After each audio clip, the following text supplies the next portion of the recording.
Geotech learning চ্যানেলে তোমাদের আরও একবার স্বাগত জানাই। আশা করি তোমরা সকলেই ভালো আছো। আজকে আমি 2021 সালে মাধ্যমিক পরীক্ষার্থীদের জন্য এবিটিএ টেস্ট পেপারের 319 এবং 338 পেজের সমস্ত ধরনের এমসিকিউ, এসিকিউ, শূন্যস্থান পূরণ, শুদ্ধ অশুদ্ধ ম্যাচিং নিয়ে আলোচনা করতে চলেছি।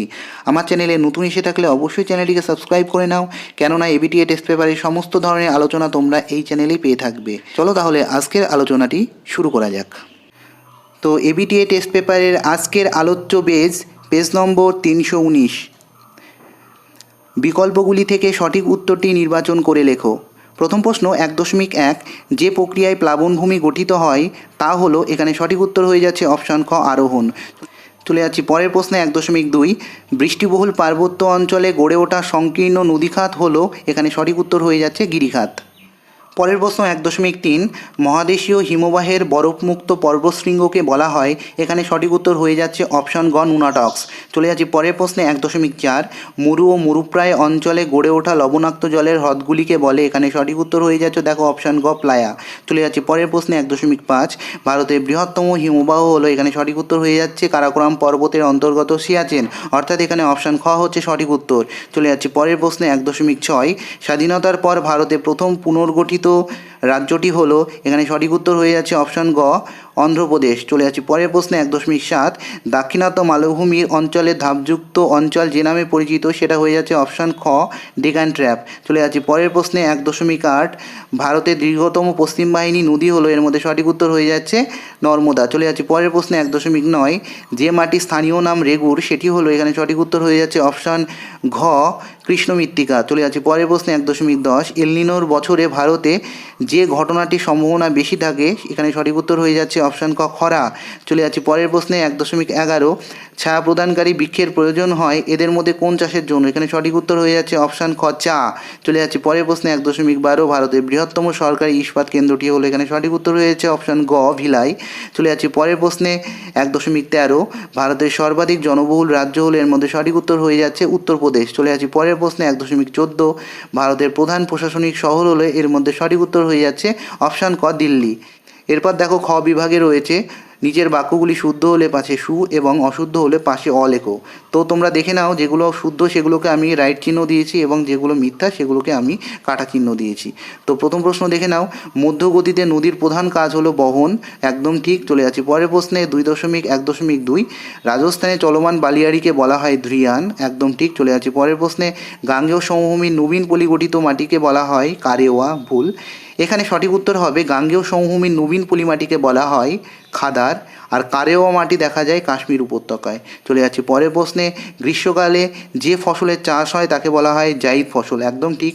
তো এখানে মনে রাখবে, জাইদ শস্য গ্রীষ্মের শুরুতে বোনা হয় এবং বর্ষার আগে কাটা হয়। চলে যাচ্ছি পরের প্রশ্নে 2.2.5, ভারতে বর্ষাকালের সূচনায় মৌসুমি বিস্ফোরণ ঘটে, একদম ঠিক। চলে যাচ্ছি পরের প্রশ্নে, দিল্লি ভারতের অর্থনৈতিক রাজধানী, ভুল।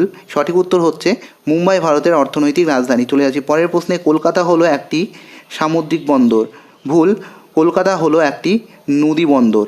এরপর চলে যাচ্ছি শূন্যস্থান পূরণের দিকে। তো আমাদের প্রথম শূন্যস্থান পূরণ হয়ে যাচ্ছে 2.2.1, জলপ্রপাতের নিচের অংশে গড়ে ওঠা বৃহদাকার গর্তকে ড্যাশ বলে, এখানে সঠিক উত্তর হয়ে যায় প্রপাতকূপ।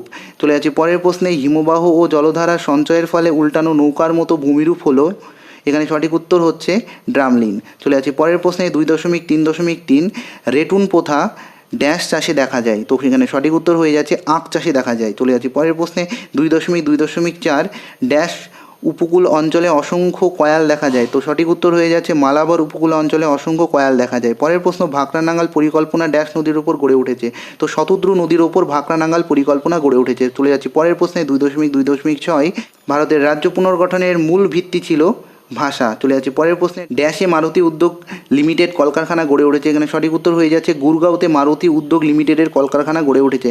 এরপর দেখো এসিকিউ টাইপ প্রশ্ন রয়েছে। তো প্রথম এসিকিউ টাইপ প্রশ্ন হচ্ছে, পৃথিবীর বৃহত্তম লোয়ের সমভূমি কোনটি? দেখো পৃথিবীর বৃহত্তম লোয়ের সমভূমি হচ্ছে চীনের হুয়াংহো অববাহিকার সমভূমি। চলে যাচ্ছে পরের প্রশ্নে 2.3.2, হিমবাহের উপরিস্তরে সৃষ্টি হওয়া আড়াআড়ি ও সমান্তরাল ফাটলগুলিকে কি বলা হয়? দেখো এখানে লেখা আছে ফাটলগুলিকে কি বলা হয়, তো এখানে সঠিক উত্তর হয়ে যাবে ক্রেভাস। চলে যাচ্ছি পরের প্রশ্নে 2.3.3, দুটি শিববালিয়ারির মধ্যবর্তী করিডর সাহারায় কী নামে পরিচিত? এখানে সঠিক উত্তর হয়ে যাচ্ছে গাসি। চলে যাচ্ছি পরের প্রশ্নে 2.3.4 শিবালিক ও হিমালয়ের মাঝে গড়ে ওঠা হ্রদগুলিকে কি বলা হয়? তো সঠিক উত্তর হয়ে যাচ্ছে তাল। চলে যাচ্ছি পরের প্রশ্নে ভারতে একটা জায়িদ শস্যের নাম লেখো। তো ভারতের একটি জায়িদ শস্যের নাম হচ্ছে কুমড়ো। চলে যাচ্ছি পরের প্রশ্নে 2.3.7 ভারতের সর্বাধিক স্বাক্ষর রাজ্য কোনটি? দেখো ভারতের সর্বাধিক স্বাক্ষর রাজ্য হচ্ছে কেরালা। এরপর রয়েছে ম্যাচিং, বাম দিকের সঙ্গে ডান দিকগুলি মিলিয়ে লেখো।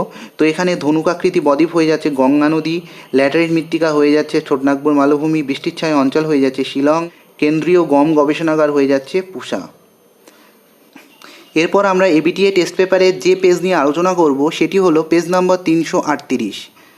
বিভাগ ক, বিকল্পগুলি থেকে সঠিক উত্তরটি নির্বাচন করে লেখো। প্রথম প্রশ্ন 1.1 পর্যায়নের মাধ্যম নয় এর মধ্যে কোনটি? তো এখানে সঠিক উত্তর হয়ে যাচ্ছে অপশান ক ভূমিকম্প। চলে যাচ্ছে পরের প্রশ্নে 1.2 নদীর তলদেশে অবঘর্ষ ক্ষয়ের ফলে সৃষ্ট গর্তগুলিকে বলা হয়। এর মধ্যে সঠিক উত্তর হয়ে যাচ্ছে অপশান খ মন্তকূপ। চলে যাচ্ছে পরের প্রশ্নে 1.3 বিশ্বের দীর্ঘতম মহাদেশীয় হিমবাহ সৃষ্টি হয়েছে। এর মধ্যে সঠিক উত্তর হয়ে যাচ্ছে অপশান ঘ আন্টার্কটিকা মহাদেশে। চলে যাচ্ছে পরের প্রশ্নে 1.4 প্রস্তরময় মরুভূমিকে সাহারায় বলা হয়। এর মধ্যে সঠিক উত্তর হয়ে যাচ্ছে হামাদা। পরের প্রশ্নে 1.5 মরু সম্প্রসারণ রোধের জন্য ভারতে গঠিত হয়েছে। এর মধ্যে সঠিক উত্তর হয়ে যাচ্ছে অপশান গ CAZRI।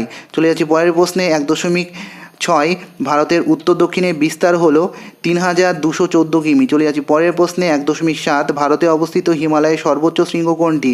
তো এর মধ্যে সঠিক উত্তর হয়ে যাচ্ছে অপশন ক কাঞ্চনজঙ্ঘা। এরপর রয়েছে 1.8 লোকটাক হ্রদ অবস্থিত ভারতের কোন রাজ্যে? তো এখানে সঠিক উত্তর হয়ে যাচ্ছে মণিপুর রাজ্যে।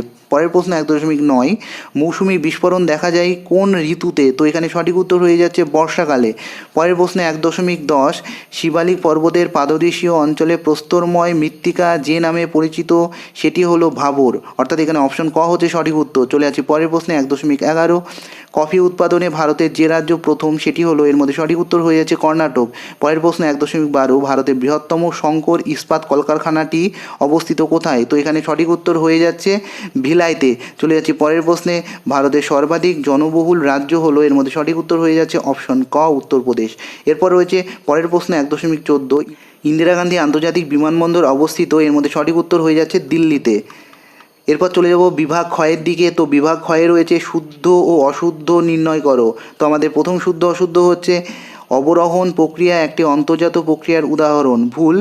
এখানে অবরোহণ একটি বহির্জাত প্রক্রিয়ার উদাহরণ, এটাই হবে সঠিক উত্তর। এরপর চলে যাচ্ছি 2.1.2 সুন্দরবন একটি অশ্বক্ষুরাকৃতি হ্রদের উদাহরণ, ভুল। একটি অশ্বক্ষুরাকৃতি হ্রদের উদাহরণ হলো মতিঝিল। চলে যাচ্ছি পরের প্রশ্নে কাশ্মীর উপত্যকা ভূস্বর্গ নামে পরিচিত, একদম ঠিক। চলে যাচ্ছি পরের প্রশ্নে ব্রহ্মপুত্র নদ তিব্বতের সাংপো নামে পরিচিত, একদম ঠিক। চলে যাচ্ছি পরের প্রশ্নে শাল একটি ম্যানগ্রোভ অরণ্যের উদ্ভিদ, ভুল। সঠিক উত্তর হয়ে যাবে শাল একটি পর্ণমোচী অরণ্যের উদ্ভিদ। পরের প্রশ্ন হেক্টর প্রতি ধান উৎপাদনে ভারতের পশ্চিমবঙ্গ রাজ্য প্রথম, ভুল। সঠিক উত্তর হয়ে যাবে হেক্টর প্রতি ধান উৎপাদনে পাঞ্জাব ভারতে প্রথম স্থান অধিকার করেছে। এরপরের প্রশ্ন ভারতের প্রথম পাতাল রেল চালু হয় কলকাতায়, একদম ঠিক। এরপর দেখো শূন্যস্থান পূরণ রয়েছে। তো আমাদের প্রথম শূন্যস্থান পূরণ 2.2.1 পৃথিবীর দীর্ঘতম হিমবাহের নাম হচ্ছে ড্যাশ, এখানে সঠিক উত্তর হয়ে যাচ্ছে ল্যাম্বার্ট। পরের প্রশ্ন 2.2.2 ওয়াদি কথার অর্থ হলো ড্যাশ, এখানে সঠিক উত্তর হয়ে যাচ্ছে শুষ্ক উপত্যকা। চলে যাচ্ছে পরের প্রশ্নে আলস পর্বতের মার্টার্ন হর্ন ড্যাশের উদাহরণ, তো সঠিক উত্তর হয়ে যাচ্ছে পিরামিড চূড়ার উদাহরণ। পরের প্রশ্ন মেঘালয়ের শিলং ভারতের ড্যাশ অঞ্চলের উদাহরণ, তো এখানে সঠিক উত্তর হয়ে যাচ্ছে বৃষ্টির ছায়া অঞ্চলের উদাহরণ। পরের প্রশ্ন ভারতের সর্বাধিক জনবহুল রাজ্য হচ্ছে ড্যাশ, তো সঠিক উত্তর হয়ে যাচ্ছে বিহার। পরের প্রশ্ন ড্যাশ ভারতের প্রথম পেট্রোরসায়ন শিল্পকেন্দ্র স্থাপিত হয়? তো ট্রম্বেতে, মহারাষ্ট্রের ট্রম্বেতে ভারতের প্রথম পেট্রোরসায়ন শিল্পকেন্দ্র স্থাপিত হয়। পরের প্রশ্ন মহানদীতে ড্যাশ বহুমুখী নদী পরিকল্পনা গড়ে উঠেছে? দেখো মহানদীতে হীরাকুদ বহুমুখী নদী পরিকল্পনা গড়ে উঠেছে।